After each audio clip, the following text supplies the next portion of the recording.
Francisco Cândido Xavier e Herculano Pires, Na Hora do Testemunho. Nesta obra Herculano denuncia um triste incidente ocorrido no meio espírita brasileiro, qual seja, a adulteração de uma das obras básicas da doutrina espírita, o Evangelho segundo o Espiritismo, levada a efeito pela Federação Espírita de São Paulo em julho de 1974. Nessa edição adulterada, que vendeu cerca de 30.000 exemplares, o Departamento do Livro da Fé expôs em prática aquilo que denominou um plano de completa e total revisão de toda a codificação doutrinária de Allan Kardec, como se houvesse, na atualidade, algum ser humano capaz de revisar ou atualizar as obras básicas da codificação. Nesse incidente tentaram envolver a figura de Chico Xavier, argumentando que este houvera autorizado ou aprovado as adulterações. Nesse ponto entra Herculano, fazendo uma minuciosa análise do incidente e posicionando-se em defesa tanto de Chico Xavier como da pureza doutrinária do Espiritismo. Na hora do testemunho chega um momento em que temos de dar testemunho da nossa convicção, da nossa fidelidade aos princípios que esposamos. Se não formos capazes de sustentá-los e defendê-los, damos uma prova de insegurança moral e traímos a nós mesmos. A traição aos nossos princípios, aos textos básicos da nossa convicção é um insulto à nossa dignidade pessoal, que se revela inconsistente. Os que assim procedem só têm um meio de reabilitação, a retratação pública e a renúncia aos cargos que exercem no plano doutrinário que traíram. Este volume é dedicado a todos os que souberem ser dignos na hora do testemunho, demonstrando a sua firmeza de convicção, rejeitando o crime da profanação, não se omitindo em face da traição, exigindo respeito à codificação, resistindo ao conluio da adulteração. Aos que se entregaram às sugestões inferiores, à vaidade pessoal e aos interesses institucionais, pensando servir à causa ao agradar aos homens, a nossa piedade e a nossa prece. Aos transfugas que desertaram e hoje clamam por esquecimento, a nossa advertência quanto aos perigos do futuro. Na hora do testemunho. Rudimar Augusto, a crista do galo marca, ponteiro do desafio, a hora amarga da arca profanação de gente. Sangue e fogo no esplendor da aurora de um novo dia. Pilatos lava o favor nas águas da covardia. Canta o galo, terceira vez ele canta. Pedro sente trespassá-lo 3 golpes de espada santa. Pesqueiros da Galileia, num mar de cinza e de rosa, lembram no céu da Judéia a pesca miraculosa. A hora da loba Roma que devorou os rabinos. Ninguém a vence nem doma no entrançar dos destinos. Na hora do testemunho rompe-se o véu do sacrário.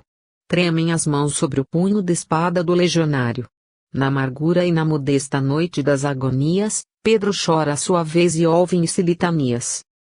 A loba dorme saciada digerindo seus rabinos. Sobre a túnica sagrada completam-se os desatinos, o esquadrão legionário joga dados no Calvário. Os textos de Kardec. Francisco Cândido Xavier, a sua veemência e sinceridade, na defesa da obra de Allan Kardec, me fez pensar muito no cuidado que todos nós, os espíritas, devemos ter na preservação dos textos referidos, sob pena de criarmos dificuldades insuperáveis para nós mesmos, agora e no futuro. Meditando nisso, sou eu quem me sinto honrado em enviar-lhe estas publicações, no intuito de demonstrarmos em livro documentário a elevação da sua defesa e o meu respeito no tocante à codificação kardeciana, que nos cabe endereçar ao futuro tão autêntica quanto nos seja possível. No caso de ser levado adiante o lançamento de um livro nessas diretrizes, o prezado professor poderá usar, ou apresentar no contexto do volume, qualquer trecho ou a total correspondência que lhe tenham enviado sobre o assunto, pois isso poderá clarear a atitude que tomei. Convicção doutrinária. Irmão Saulo, nesta antevéspera de mais um aniversário do Livro dos Espíritos, que transcorrerá no próximo domingo, é necessário lembrarmos a importância de constante vigilância na preservação e defesa das obras fundamentais da doutrina. E isso só pode haver se os espíritas estiverem convictos do valor e da significação espiritual e cultural dessas obras. Infelizmente não foi o que se viu no recente episódio de adulteração de O Evangelho segundo o Espiritismo, com a venda total da edição ao público desprevenido e a sustentação pública da adulteração pela própria Federação Espírita do Estado de São Paulo. O que então se viu foi uma demonstração alarmante de falta de convicção doutrinária por parte dos responsáveis pela tradicional instituição. Essa falta de convicção e de zelo pela doutrina é o resultado de muitos anos de infiltração de princípios estranhos nos próprios cursos de espiritismo dados pela Federação e por numerosas entidades a ela afiliadas. O ensino deturpado só poderia levar o meio espírita à desfiguração dos textos de Kardec. No plano cultural, a adulteração é um crime que só pode ser desculpado pela ignorância. No plano espiritual é a profanação da verdade revelada. E em ambos os planos, mas particularmente no moral, a adulteração é um ato de traição. Mas todas essas qualificações se reduzem apenas a uma, a ignorância quando o procedimento revela, em sua própria forma e nas tentativas de sua justificação, o mais lamentável desconhecimento do próprio sentido dos trechos adulterados. Chico Xavier, que tentaram envolver nesse processo lamentável, tomou posição clara e definida em defesa da inviolabilidade dos textos de Kardec.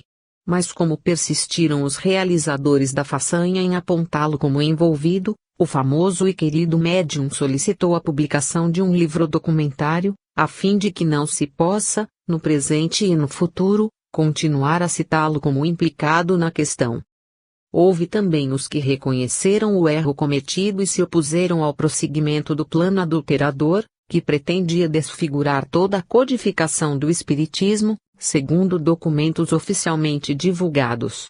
A atitude de Chico Xavier e desses pouquíssimos, que tiveram a coragem de penitenciar-se, contrasta com a falta de convicção da maioria dos chamados líderes espíritas que se omitiram e calaram diante do aviltamento de sua própria doutrina.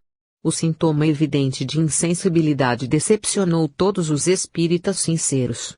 E mais grave se torna quando sabemos que a doutrina espírita não foi elaborada por Kardec, mas pelos espíritos superiores, sob a orientação constante do Espírito da Verdade, nome derivado dos textos evangélicos, e sob a égide do próprio Cristo, segundo a sua promessa registrada pelos evangelistas, particularmente no Evangelho de João. O remédio contra esse estado mórbido depende de medidas que não foram tomadas, o afastamento dos responsáveis pela adulteração dos cargos diretivos da instituição, a reformulação imediata dos cursos de doutrina e de médiuns, com exclusão dos livros, folhetos e apostilas adulterantes, o retorno imediato aos livros básicos de Kardec como únicas fontes legítimas de ensino espírita, o reconhecimento da posição subsidiária das obras de André Luiz, hoje superpostas às de Kardec, a condenação e exclusão total das obras de mistificação ou de mistura indébita de doutrinas estranhas. Enquanto isso não for feito, as raízes amargas da adulteração continuarão a fermentar no meio espírita e alimentar a vaidade de pretensos instrutores e mestres. Temos de escolher entre ser espíritas ou ser mistificadores da doutrina.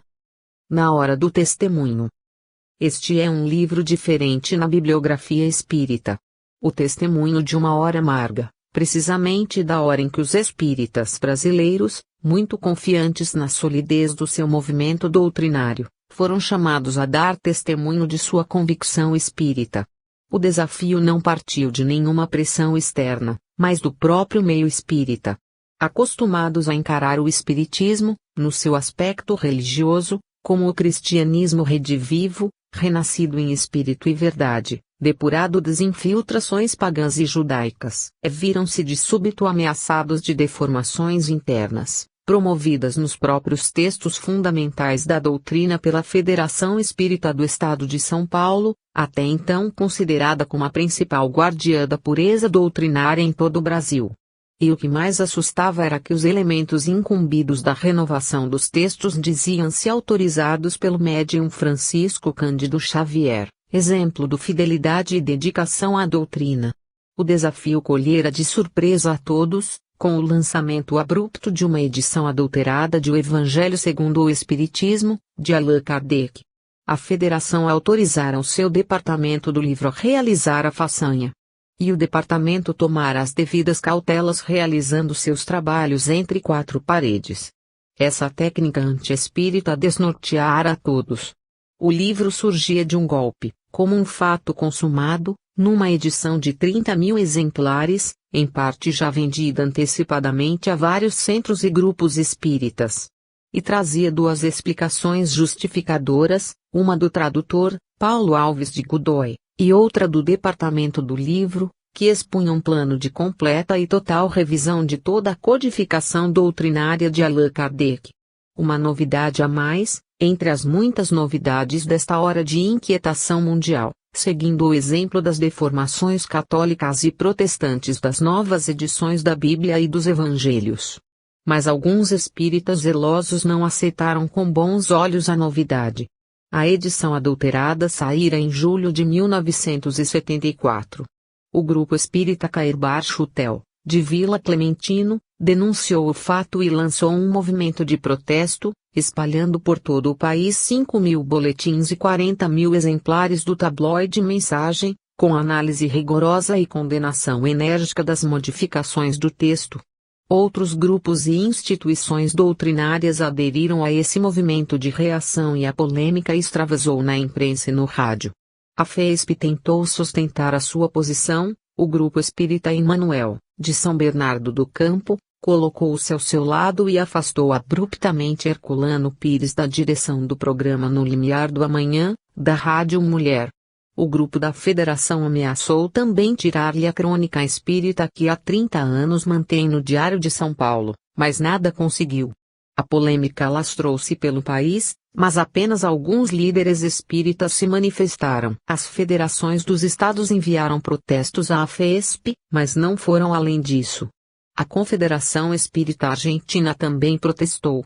Enquanto isso, a FESP vendia a edição adulterada. Mais tarde, a Assembleia Geral da União das Sociedades Espíritas, reunida na própria sede da FESP, condenou por unanimidade a adulteração e os adulteradores foram vencidos, mas nem todos convencidos. A Liga Espírita do Estado tomou posição firme contra a adulteração. Jorge Reticeni, que apoiava, foi logo mais afastado da direção do programa Um Passo no Além, que mantinha, na Rádio das Casas André Luiz. Fez-se em todo o país o que Herculano chamou de o silêncio dos rabinos, ao tilintar das moedas de Judas. O médium Francisco Cândido Xavier, apesar de sua costumeira isenção em polêmicas doutrinárias, acabou manifestando-se contra a adulteração e tomou posição firme e clara na defesa dos textos de Kardec. A maioria dos chamados líderes espíritas não se manifestou. A hora do testemunho provara mal, revelando a falta de convicção da maioria absoluta, e portanto esmagadora, do chamado movimento espírita brasileiro.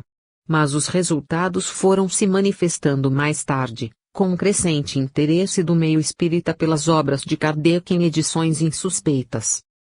Ignorância e beatismo.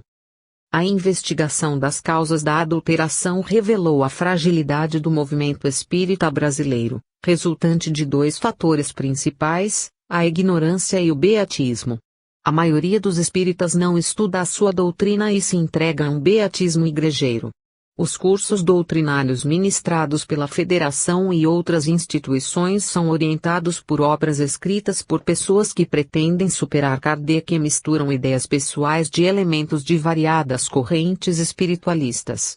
O beatismo, elemento residual de nossa formação religiosa nacional, não é combatido, mas estimulado por esses cursos sincréticos. A incompreensão da natureza especificamente científica e cultural do espiritismo é alarmante. O religiosismo popular, o interesse pelo sobrenatural, o apelo à emoção ao invés do estímulo à razão nas palestras e pregações asfixiam os elementos culturais no meio espírita. A pretensão a mestres e orientadores estufa a vaidade daqueles que pretendem assumir posições de liderança. A vaidade dos líderes afasta-os do estudo sério e humilde da doutrina.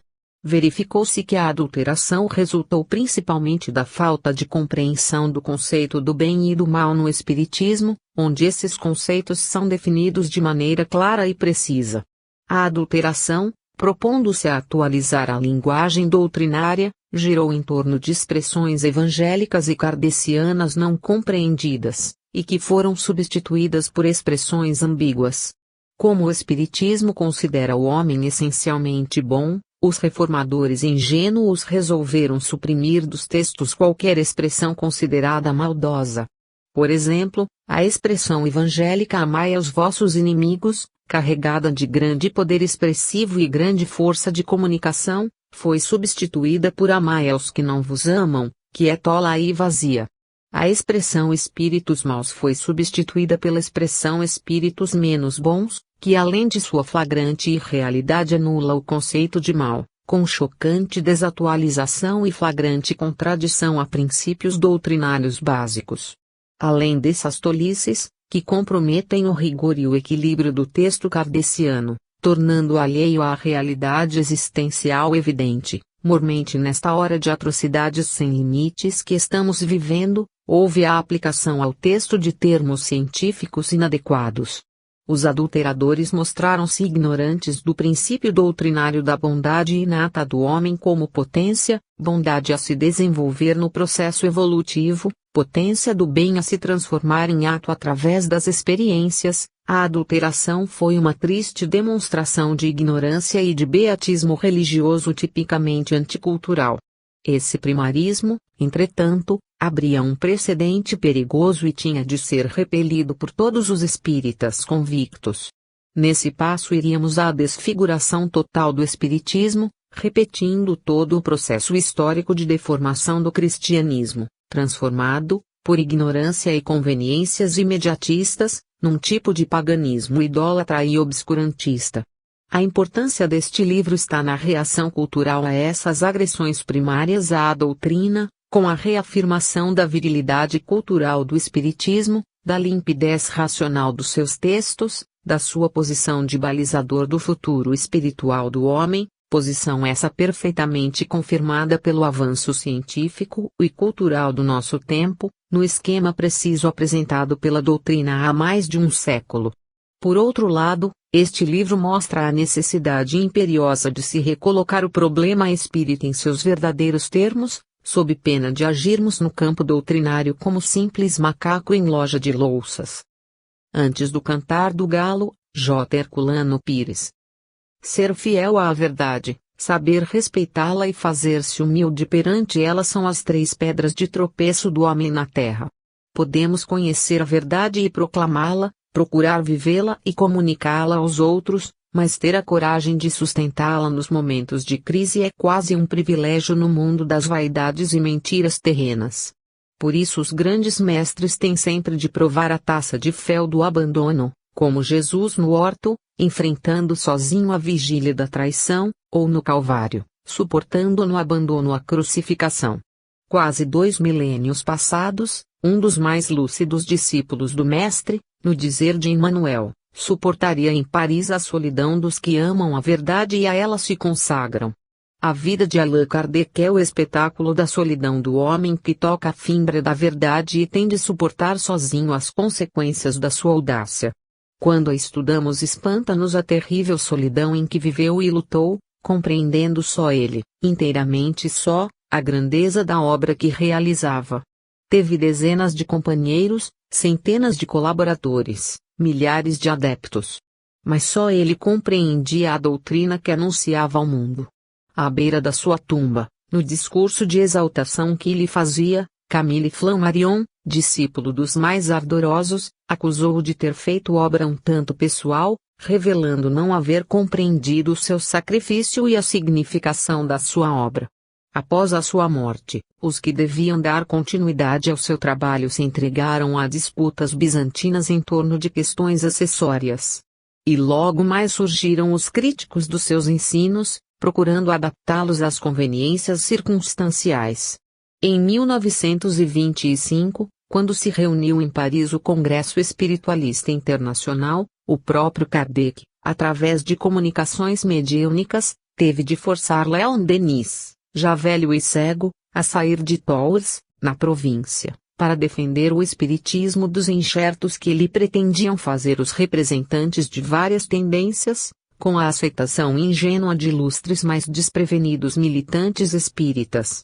Todos eles professavam inabalável fidelidade à doutrina, mas concordavam com a tese de que esta devia avançar dos limites kardecianos. Denis foi o baluarte da resistência e venceu a batalha, mas sozinho, também ele solitário. Transcorridos 75 anos, teríamos de assistir em São Paulo, a praça forte da verdade espírita no Brasil e no mundo, a uma nova e espantosa demonstração da solidão de Kardec. Adeptos da doutrina, que através de muitos anos pareciam-lhe extremamente fiéis, repetiram o episódio evangélico das 3 negações de Pedro, enquanto a obra de Kardec, o Evangelho ressuscitado em espírito e verdade, era crucificado no calvário da incompreensão humana. Antes do cantar do galo, no intermúndio frio e nevoento da madrugada, entre a noite agonizante e o dia que lutava para nascer, os discípulos que se diziam fiéis até à morte negaram e sustentaram a sua negação, ao som metálico das moedas de Judas.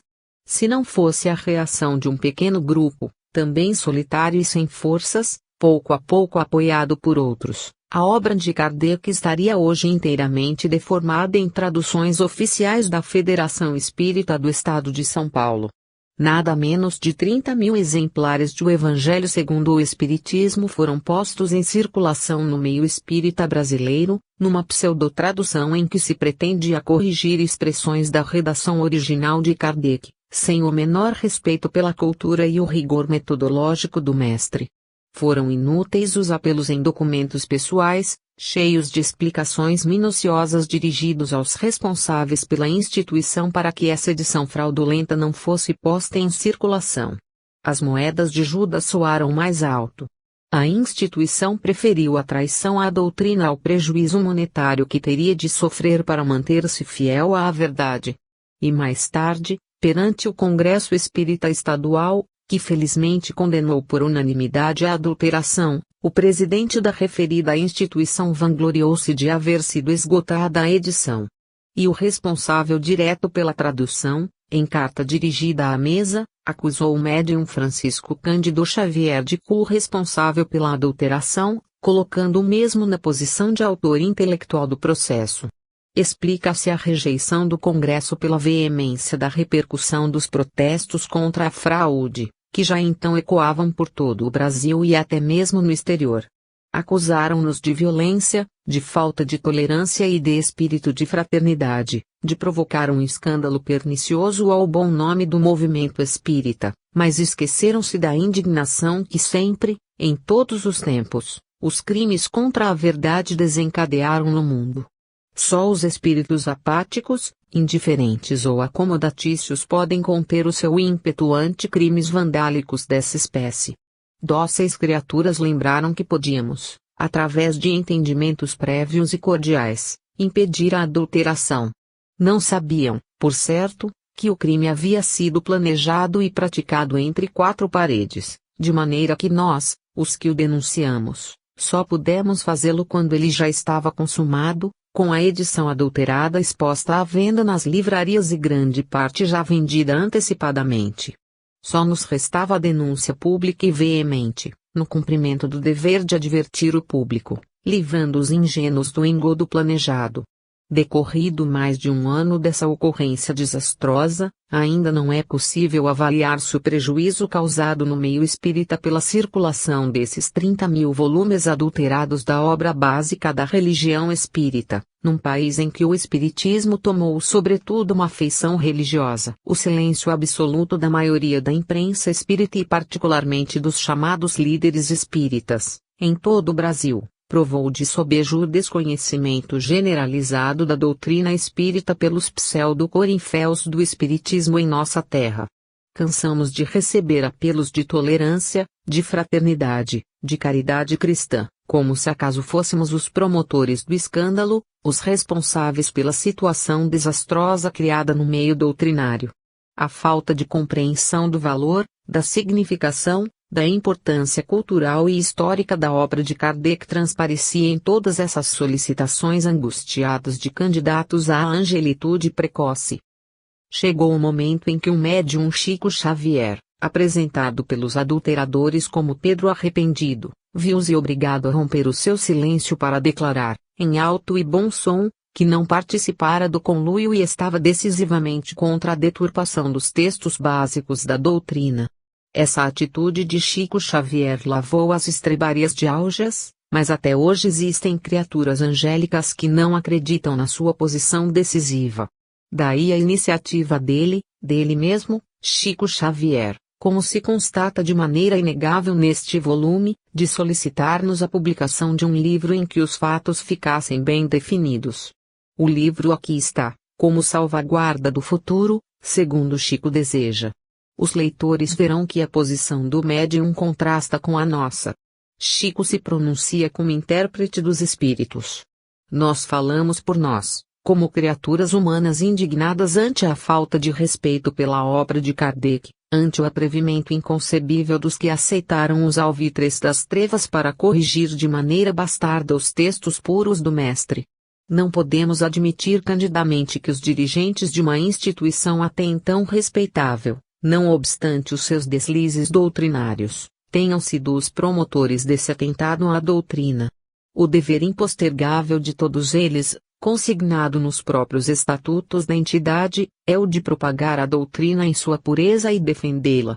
Não sabemos o que ainda fazem, depois dessa queda injustificável, no desempenho dos cargos em que permanecem impassíveis, como se nada tivesse acontecido.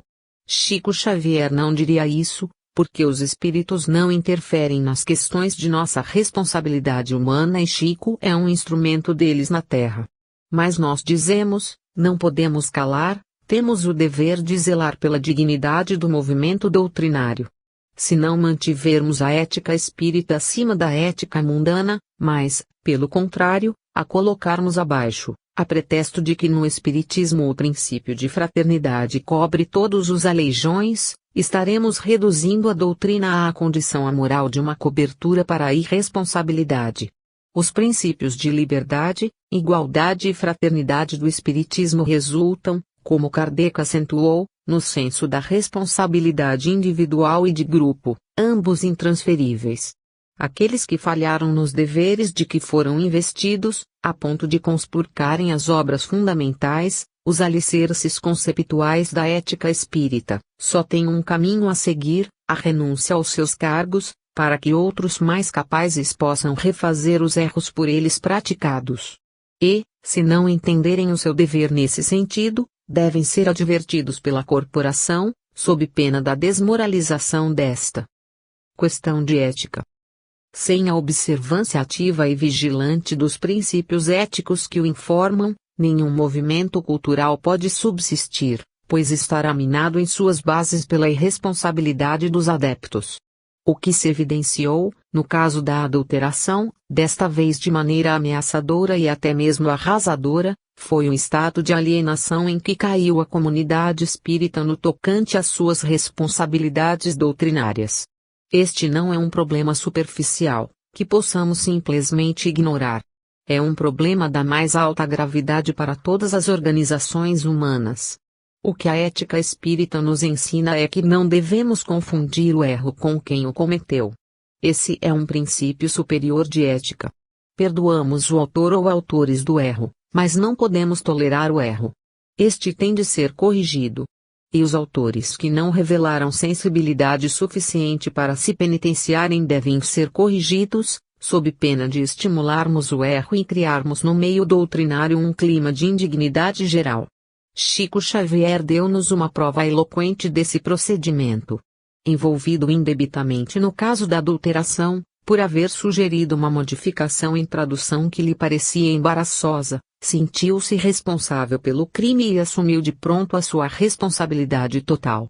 Logo mais passado o estado emocional que o confundira, ao tomar consciência da distância que havia entre a sua sugestão e a intenção dos adulteradores, voltou a público para condenar a desfiguração dos textos kardecianos e retificar a sua posição. Jamais ele podia ter pensado em admitir a adulteração, pois com isso negaria todo o seu passado de cerca de meio século de fidelidade e respeito absoluto a Kardec. O exemplo da desfiguração do cristianismo é suficiente para nos mostrar os perigos a que fomos expostos. Essa desfiguração foi tão profunda que levou as igrejas a transformarem Jesus em mito e promoverem perseguições e matanças vandálicas em nome do Mestre e de Deus. Não basta esse terrível exemplo histórico, essa catástrofe moral que redundou na expansão do ateísmo e do materialismo na Terra, para advertir os espíritas, que se colocam sob a égide do Espírito da Verdade, quanto ao perigo da frouxidão moral no campo doutrinário. Queremos, por comodismo e em nome de interesses imediatistas, deixar que a irresponsabilidade deturpe também o cristianismo redivivo que o Espiritismo nos traz, mergulhando novamente a Terra em milênios de trevas. Se não lutarmos pela intangibilidade e a pureza da doutrina, o que é que desejamos divulgar, oferecer, ensinar aos outros, pessoalmente e através de nossas instituições? As nossas ideias imprecisas e muitas vezes absurdas, as nossas pretensões orgulhosas, a pseudo-sabedoria da nossa vaidade, as nossas lamentáveis deficiências em todos os sentidos. Vaidade das vaidades. Os pretensos reformadores de Kardec nem sequer conhecem a sua obra, não penetraram ainda no conhecimento da harmoniosa estrutura da doutrina e com isso não revelam a mínima condição cultural, intelectual e espiritual para suas tentativas de superação doutrinária. Só as criaturas simples, ingênuas, ignorantes ou fascinadas pela sua própria vaidade, pela obtusidade da sua autossuficiência, aceitam e propagam as falsas teorias elaboradas por esses adoradores de si mesmos, incapazes de um mínimo de autocrítica. Eles enxameiam no mundo e fazem apóstolos da mentira e da ilusão por toda parte, pois a vaidade humana se alimenta sempre da pretensão descabida de superioridade, num planeta de provas e expiações em que somos criaturas inferiores, extremamente necessitadas dos ensinos que rejeitamos. E preciso que pelo menos esse proveito no sobrido episódio da adulteração, em que tantas almas felinas tiraram a pele de ovelha para revelar a sua verdadeira condição. É preciso aprendermos a respeitar a doutrina espírita como a dádiva celeste que Jesus nos prometeu e nos enviou na hora precisa, no momento em que o nosso pobre mundo se preparava para um avanço decisivo na superação das suas condições de indigente do cosmos. Quem tem autoridade para corrigir Jesus, Kardec e o Espírito da Verdade entre nós? Qual o missionário de sabedoria infusa que apareceu na Terra para nos provar que os ensinos do Evangelho proclamados pelo Espiritismo devem ser substituídas por fábulas, como diz o apóstolo Paulo, forjadas por este ou aquele indivíduo enfatuado e pretensioso? O avanço das ciências e da cultura geral em nosso século nada mais fizeram até agora do que confirmar, sem o saber, os princípios fundamentais da doutrina espírita. Onde está o ponto em que a doutrina foi ultrapassada pelas concepções contemporâneas? Se tivéssemos hoje na Terra um missionário divino capaz de abrir novas perspectivas no campo doutrinário, a primeira coisa que ele faria, e que o legitimaria aos olhos das pessoas de bom senso, era empunhar de novo o chicote do Messias para expulsar os vendilhões do templo. Não podemos ser tão nécios a ponto de relegarmos ao arquivo do passado essa doutrina que antecipou toda a evolução atual do saber humano em nosso tempo, só porque alguns pretensiosos reclamam vaidosamente o direito de deformar a doutrina em nome do progresso. O progresso não é deformação, mas aprimoramento. E onde está aquela teoria, aquela doutrina, aquela sabedoria que se sobrepõe à que o Espiritismo nos oferece? Que o episódio negro da adulteração nos sirva para mostrar a que situações ridículas e insustentáveis podem levar-nos à falta de vigilância e humildade, de oração e estudo. Precisamos de estudar Kardec intensamente, de assimilar os ensinos das obras básicas, de mergulhar nas páginas de ouro da Revista Espírita, não apenas lendo-as, mas meditando-as, aprofundando-as, redescobrindo nelas todo o tesouro de experiências, exemplos, ensinos e moralidade que Kardec nos deixou. Mas, antes de tudo, precisamos de humildade para entrar no templo da verdade sem a fátua arrogância de pigmeus que se julgam gigantes. Precisamos de respeito pelo trabalho de um homem que viveu na Terra atento à cultura humana, assenhoreando-se dela para depois se entregar à pesada missão de nos livrar da ignorância vaidosa e das trevas das falsas doutrinas de homens ignorantes e orgulhosos.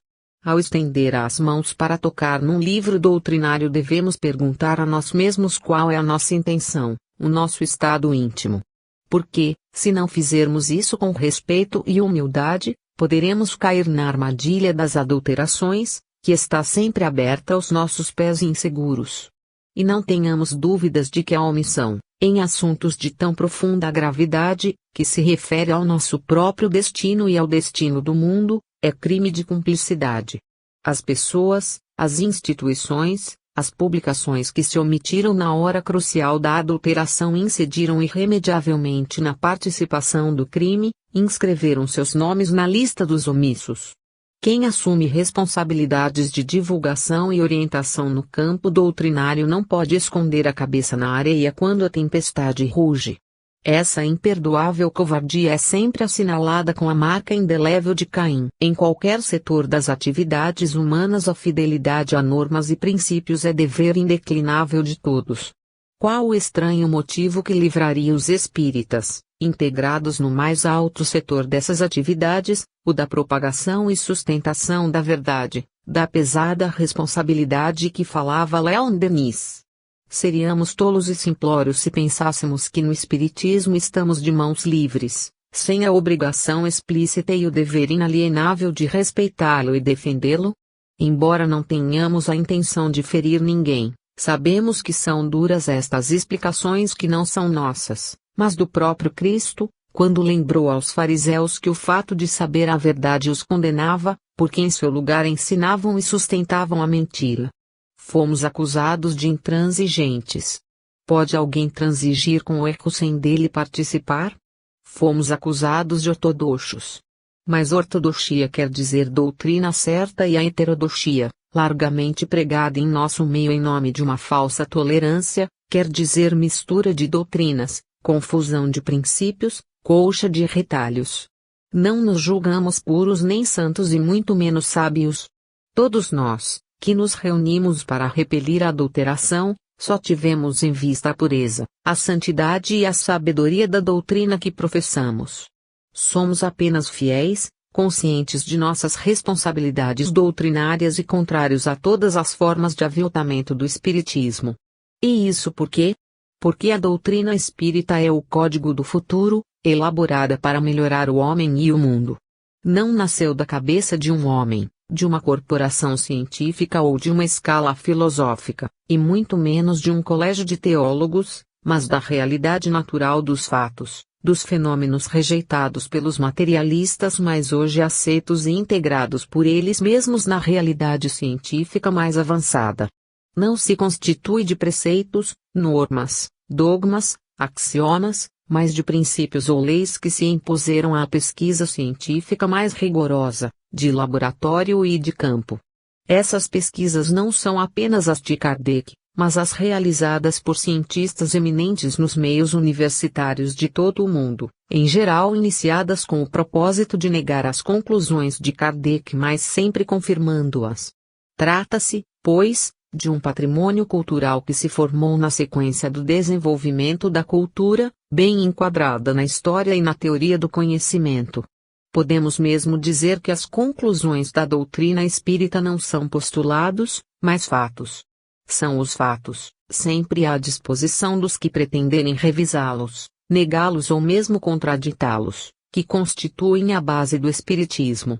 Diante de um patrimônio cultural assim sólido e até hoje inabalável em todas as suas dimensões, como podemos admitir que pessoas ou grupos inscientes se atrevam a alterar, modificar, corrigir pretensiosamente aquilo que não estão sequer à altura de bem compreender?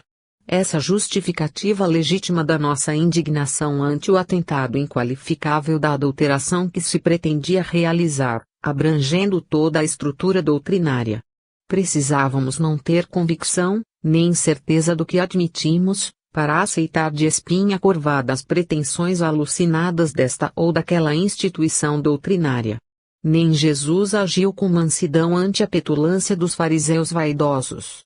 Nem Paulo usou de tolerância conivente com os que, já no seu tempo, aviltavam o cristianismo. Nem Kardec deixou de defender a doutrina em nome de um falso conceito de fraternidade, e defendê-la com firmeza e energia, empregando as palavras devidas.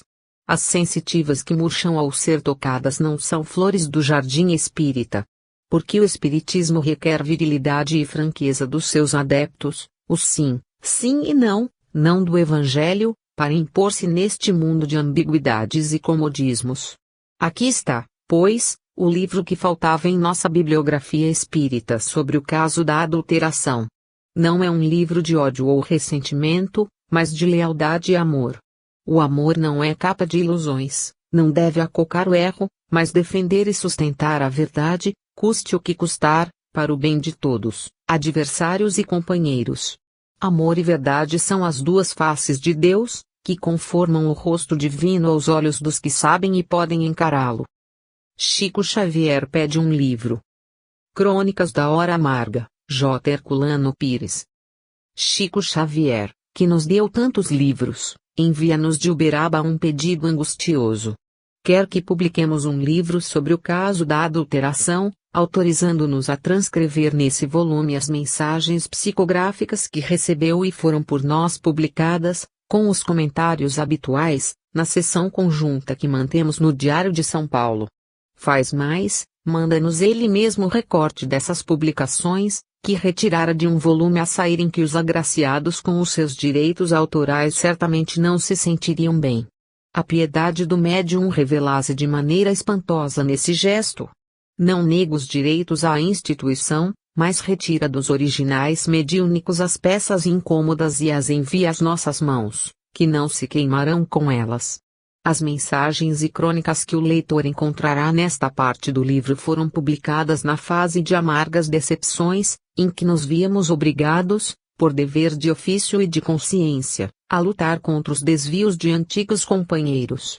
Mantendo no Diário de São Paulo, há mais de 30 anos, uma seção de crônicas espíritas, nos primeiros 15 anos de publicação diária e posteriormente semanais, não podíamos supor que um dia essa seção fosse utilizada de maneira tão amarga. Não enfrentávamos os adversários habituais da doutrina, que haviam transferido a sua ação demolidora às mãos de companheiros de uma instituição em que depositávamos confiança. As mensagens vinham a propósito, embora disfarçadas no amor e na piedade dos espíritos comunicantes. Cabia-nos a função de quebrar as nozes e revelar o amargor de seus frutos. Chico Xavier se mantinha em silêncio, aturdido, como nos escreveria mais tarde, ante o que se passava, e até mesmo com a tentativa dos adulteradores, de envolvê-lo como autor intelectual da profanação iniciada, como parte de um extenso programa demolidor que atingiria toda a obra de Allan Kardec, do Espírito da Verdade e do próprio Cristo. São essas as crônicas da Hora Amarga, interpretando mensagens espirituais sofridas, carregadas de amargura, pois até mesmo as mensagens tradicionais do Evangelho segundo o Espiritismo haviam sido deformadas. Aí estão elas, agora, como troféu-se de uma batalha dolorosa, mas necessária. Que essas mensagens e crônicas da Hora Amarga sirvam de exemplo aos que, no futuro, forem tentados a novas pretensões vaidosas de corrigir o Cristo, os espíritos superiores e os textos insuperáveis de Allan Kardec. Lembremo-nos da expressão de Bezerra de Menezes em hora semelhante, no Rui, mas, Kardec é insuperável. Existência terrestre, Emmanuel. Muitos companheiros na atualidade do mundo perguntam hoje pelo sentido da vida. Cientistas diversos respondem que a vida é um ponto de interrogação. Poetas vários afirmam que se trata de uma sucessão de adeuses. Criaturas verdes de entendimento interpretam-na por festa sem lógica, apropriando-se-lhe os prazeres imediatos, e os pessimistas asseveram que tudo é nada, como se do nada pudéssemos formar alguma coisa. A Terra, porém, é uma escola de vida e, nas múltiplas classes em que se subdivide, cada aluno o espírito imortal usa o corpo físico, visando alcançar determinados fins. Esse veio aprender ensinando, outro chegou para dirigir o trabalho, outro ainda se integra nos quadros da subalternidade a fim de burilar-se, aquele é repetente de lições nas quais faliu em outra época, outro é chamado à revisão do próprio comportamento, e aquele outro ainda é trazido ao reencontro de amigos que um dia transformou em adversários, a fim de rearticular com eles a harmonia necessária à construção do bem. 0 Deixa que a reencarnação te ilumine a mente com as realidades que nos presidem os caminhos evolutivos e observarás a sabedoria que nos rege a existência em qualquer plano do universo. O berço é a tua ficha de entrada no educandário em que estagias. Com o núcleo familiar dispões das pessoas certas e dos problemas que te dizem respeito. No panorama social em que circulas tens a paisagem de serviço que te solicita demonstrações de aproveitamento e valor. Nas provas e dificuldades do dia a dia possuis o esquema das tarefas de melhoria e elevação. Pelo que sentes, sabes com clareza em que matéria se te exige aplicação mais intensa. E, pelos que te rodeiam, reconheces os colegas de turma ou verificas quais são os companheiros mais íntimos, com os quais deves construir e aprender, servir e trabalhar.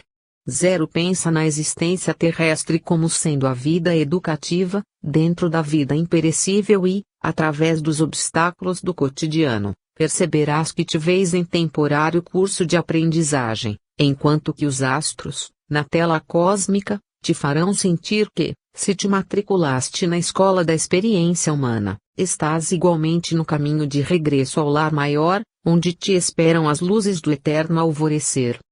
Adulteração do Evangelho, irmão Saulo.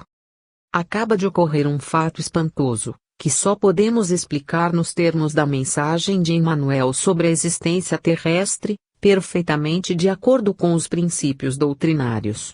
A Federação Espírita do Estado de São Paulo está lançando, juntamente com o Instituto de Difusão Espírita de Araras, uma edição adulterada de O Evangelho segundo o Espiritismo, de Allan Kardec. Esse fato rompe a tradição secular, de respeito e fidelidade a Kardec, que sempre caracterizou o Espiritismo em São Paulo. A FESP, líder nacional da luta pela pureza doutrinária, coloca-se à frente de um movimento escuso de deturpação da doutrina. O Novo Evangelho, adulterado pelo tradutor Paulo Alves Godoy e aprovado pelo Departamento do Livro Espírita, está sendo vendido a preços populares, para maior divulgação.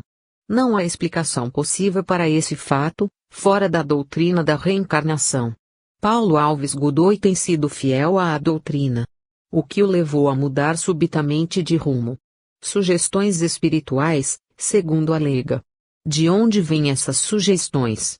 2 frases da mensagem de Emmanuel socorrem à nossa perplexidade, explicando os fins da reencarnação. Aquele é repetente de lições nas quais faliu em outra época e outro é chamado à revisão do próprio comportamento. Nossos vícios e erros do passado repontam na vida presente em forma de tendências latentes, às vezes adormecidas durante anos, mas prontas a ressurgir e impor-se à primeira sugestão das circunstâncias ou de antigos comparsas do passado, encarnados e desencarnados.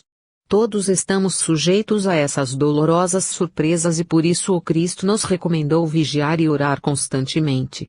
A adulteração do Evangelho foi intensamente praticada no passado e várias dessas deturpações ainda permanecem nos textos atuais, como Kardec demonstrou.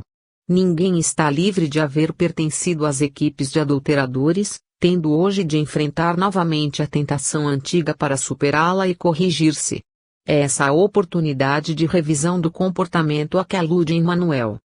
As adulterações feitas no texto de Kardec, nessa tradução de Paulo Alves Godoy, são de tal maneira injustificáveis que não há outra explicação para o caso. Modificações pueris, desnecessárias, marcadas por estreito sectarismo, que só servem para ridicularizar o livro básico do aspecto religioso do Espiritismo. Como não perceberam isso os diretores do departamento do livro? Como não o perceberam os confrades de Araras? O que lhes perturbou o senso? A resposta a essas perguntas só pode ser dada pela mensagem de Emmanuel, que nos lembra os objetivos da reencarnação. Das adulterações do Evangelho, no passado, resultaram, Além da desfiguração dos textos conhecidos, a produção abundante dos evangelhos apócrifos, que perturbaram seriamente o desenvolvimento do cristianismo. Só mais tarde, quando se tornou possível a investigação rigorosa do problema, puderam ser rejeitados. Isso nos mostra como são imprevisíveis as consequências do atentado que acaba de repetir-se em nosso meio. Só resta à Federação Espírita do Estado e ao Instituto de Araras suspender a distribuição e venda dessa obra deturpada, arcando com os prejuízos materiais e de uma edição espúria. Ou isso ou a responsabilidade de haverem iniciado o processo de adulteração da obra de Kardec e do Espírito da Verdade no Brasil e no mundo. Tarefas e decepções, Chico Xavier. Ontem à tarde, em nossos entendimentos sobre as tarefas que nos cabem na vida, tratávamos, vários companheiros, das decepções que a todos nos visitam de quando em quando. Companheiros que se afastam, desgostos, incompreensões, promessas que falham, expectativas de melhoria que se extinguem sem que se saiba por quê. Transferindo-nos da palestra para a nossa reunião pública, o Livro dos Espíritos nos ofereceu a questão 937, que foi comentada por vários. Ao término da reunião, Emmanuel escreveu a página que lhe enviou. Conforme nosso desejo de todos os companheiros presentes, coloco a página em suas mãos amigas, na esperança de que nos possa auxiliar com os seus apontamentos doutrinários, para nossa reflexão e nossos estudos. Desapontamento, Emmanuel. Desapontamento, causa de numerosas perturbações e desequilíbrios. Entretanto, é no desapontamento que, muitas vezes, se corrigem situações e recursos. Naquilo que chamamos desilusão, em muitos casos, é que os poderes maiores da vida se expressam em nosso auxílio. Por isso mesmo, todo desencanto reveste determinado ensinamento dos mensageiros divinos, indicando-nos as diretrizes que nos cabe trilhar. Avisos e advertências. Apelos e informações. Zero. A existência é comparável ao trânsito em que se dirige cada um a certos fins. Desapontamento e o sinal vermelho, esclarecendo, não por aqui ou agora não. Se algum desengano te assaltou o espírito, não te deixes vencer por tristeza negativa. Guarda a mensagem inarticulada que ele encerra e, prosseguindo à frente, na execução dos próprios deveres, apreender-lhe-ás o sentido. Aspiração frustrada é indicação do melhor caminho para o futuro. Plano derruído é base a projetos mais elevados de ação. Prejuízo é remanejamento aconselhável para a aquisição de segurança. Inibições significam defesa. Afeição destruída é o processo de perder a carga de inquietações inúteis em torno de corações respeitáveis, mas ainda inabilitados a vibrar com os nossos no mesmo nível de ideal e realização. Nos dias que consideres amargos pela dor que te apresentem, aceita o remédio invisível dos contratempos que a vida te impõe. E seguindo adiante, trabalhando e servindo, auxiliando e aprendendo, a breve trecho de espaço e tempo, reconhecerás que desapontamento em nós é cuidado de Deus? Coincidências significativas, irmão Saulo. A última mensagem de Emmanuel que comentamos trazia-nos a explicação possível de um grande desapontamento porque estamos todos passando no movimento espírita. A de hoje coincide novamente com o mesmo problema. Desejamos deixar bem claro que em nenhuma das duas mensagens há qualquer referência explícita ao assunto. As ilações que tiramos de ambas resultam do nosso desejo pessoal de atender a um problema do momento, que é dos mais sérios a surgir em nosso meio. A mensagem acima refere-se a desapontamentos vários, como se vê nas anotações de Chico Xavier. Mas entre eles figura também o que estamos enfrentando neste momento, com o primeiro caso de adulteração consciente de uma obra de Allan Kardec. Se os desapontamentos individuais constituem avisos e advertências, apelos e informações, o mesmo ocorre com os desapontamentos coletivos. As coincidências significativas constituem uma das teses mais curiosas da parapsicologia, numa teoria formulada pelo famoso psicólogo Carl Jung, discípulo dissidente de Freud. Coloca o problema da lei de sincronicidade, que substituiria nos fenômenos paranormais a lei física de causa e efeito. No plano mental, que não é físico, Não haveria causa e efeito, mas sim um processo de sincronia, de simultaneidade. É o que ocorre no nosso caso. Emmanuel não escreveu as mensagens tendo por causa o nosso desapontamento. Atendeu apenas às solicitações de pessoas que visitavam Chico em Uberaba. Mas as duas mensagens coincidiram com o fato ocorrido em São Paulo e com o desapontamento geral que dele resultou no meio espírita. A coincidência significativa é de tal ordem que não poderíamos olvidá-la. Tanto mais que as mensagens nos trazem orientação e consolo. Se desapontamento em nós é cuidado de Deus, segundo a bela expressão de Emmanuel, com o fim de poupar-nos aborrecimentos maiores no futuro, faz-se então necessário compreendermos a lição dolorosa que recebemos. A adulteração do Evangelho segundo o Espiritismo, pelo tradutor Paulo Alves de Godoy, revela uma situação perigosa em nosso movimento espírita e deve prevenir-nos contra decepções maiores. Esse desapontamento se acentua ao sabermos que a Federação não tomou nenhuma providência a respeito e continua vendendo a edição adulterada em sua própria livraria. Prevaleceu no caso o interesse material, com injustificável desprezo das consequências morais e doutrinárias.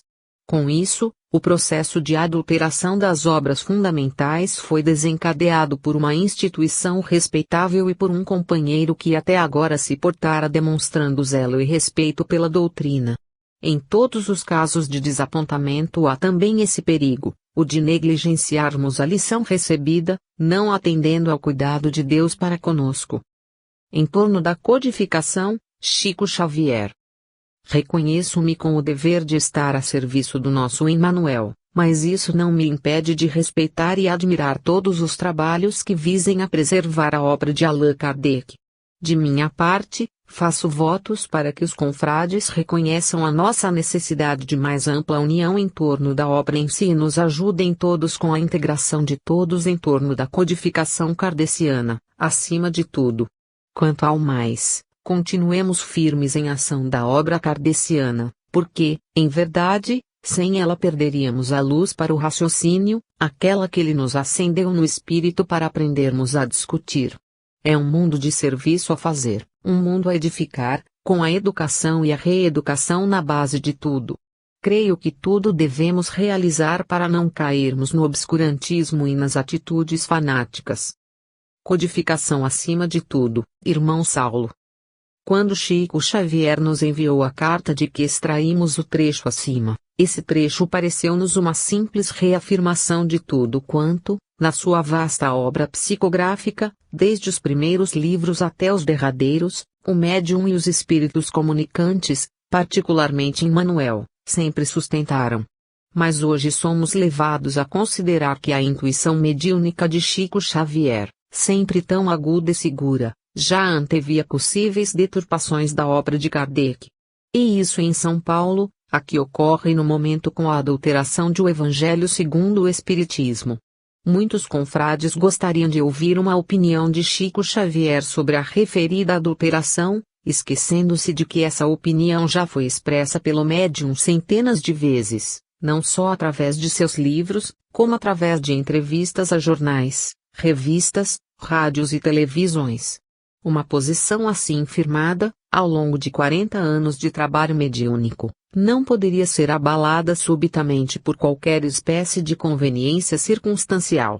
No cumprimento de seu luminoso mediunato, sem claudicar, no tocante à fidelidade a Kardec, aos princípios básicos da doutrina espírita, Chico Xavier se impôs ao meio espírita do Brasil e do mundo como um exemplo digno de admiração e respeito.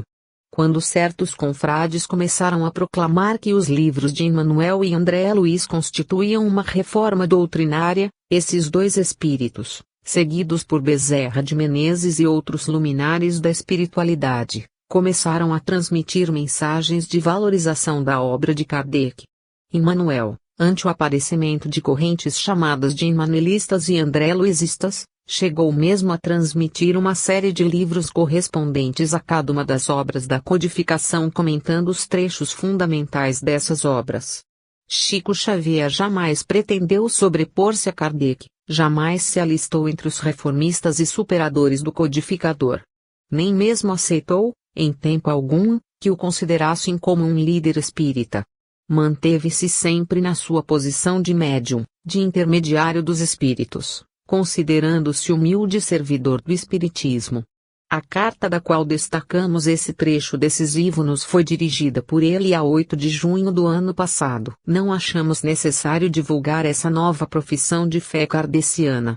Mas agora, quando a obra de Kardec está sofrendo a primeira agressão dentro do próprio meio espírita, e quando se anuncia o prosseguimento do trabalho de adulteração, não podíamos deixar essa